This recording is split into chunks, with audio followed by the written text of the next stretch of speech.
Something to talk about the.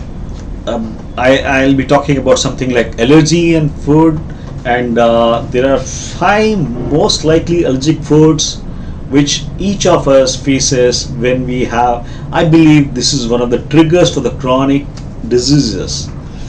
The the things, the five things which comes to my mind.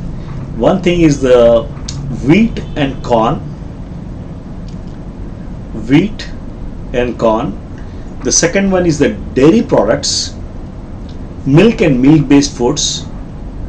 If someone has got allergy, you need to just look at this things. One is the wheat, second one is the corn, third one is the milk, fourth one is the caffeine, which is then the coffee and all that. The fifth one is the citrus fruits. These are the major causes. And I must add one more thing here. The foods which contain yeast, khamir, it's called in Hindi, khamir. The foods containing yeast are one of the big allergy causes. The dosa, the vada, the kind of thing what we enjoy here, all which has got the products with the maida, your bhatura, chola bhatura has got that stuffed maida. Along with that, you have got that khamir. You add some things. So these are the things which is in my checklist when I look at all the patients who are having chronic allergies. Yes, this is the reason we need to go back to the kitchen. I somewhere ask my patients to get a picture of what is being cooked at your home and what they store in their fridge. And the patients are supposed to give the pics of the stored things which are there in the refrigerator. Countless. Everyone has to be taught on what exactly oil is to be used for the cooking oil. It can take one more class for them. People are not aware. They just believe that the refined oil is the best oil. All refined vegetable oils need to be thrown away. We are now in a big epidemic of a chronic diseases. Your inflammatory diseases, your inflammation is on the all-time high. How we can reduce the inflammation is just by checking two things in your kitchen. One is the sugar, the other one is the vegetable oil. What I mean to talk about the vegetable oil, there is a thing called cold pressed oils. Cold pressed oils. I think we need to make the transition. We are not, all of us, whatever you take that canola oil, or you take something like groundnut oil. One particular thing I have seen a kind of thing, people consuming a lot of sun refined oil, corn oil, safflower oil, safflower oil. This has to be slightly, we keep telling people not to use this kind of oils. There is a thing called rice bran oil. There is a thing called mustard oil.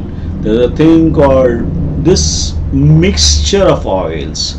It has not to be a one particular oil all the time. And I am a big fan of the thing called ghee, clarified butter.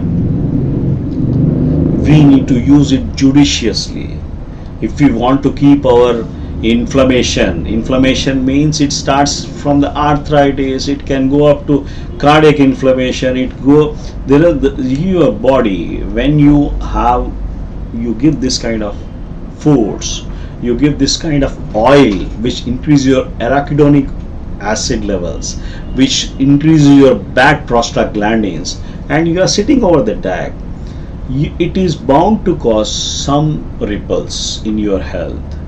So cut down your intake on refined oils, don't promote refined oils. Try to look at the labels, try to work out something which is called a as simple thing as a cold press oil. Try to see you have got a manual kind of stuff that will make your health much better. And I advise every one of you to get into your kitchen and see what is cooking, what is there in cooking there, what is the kind of usage, what you are trying to look at that. Similarly, this is a kind of thing. I maybe I'm talking in different kind of, I keep talking very off tangent, but I feel this particular things using proper kitchen content, whatever things which you are making is for the your food. If you can look at that particular stuff, and you can make a big difference on that. Olive oil is a big thing, olive oil, seafoods, sea cod liver oil, all these stuffs, properly using good vegetables and fruits, this can prevent a heart disease. It can save arteries. The concept now we talk about is Save Arteries campaign. We need to prevent people from entering to the heart disease. How you can do that? Improve on your onions, improve on your legumes, nuts, grains, garlic. You have to use something, foods which are high in vitamin C and D. You can use that in moderation. Even a small alcohol in moderation is going to help your save arteries. Yes, at the same time, what are the foods which can cause damage to your arteries and the heart? The first thing which comes to my mind is the meat. The second one is the dairy products, the foods which are high in saturated fats, the foods, and there is a fourth one is the excessive alcohol. These are the meat, dairy products, excess alcohol, and saturated foods. Keep them away. Try to increase in your seafood.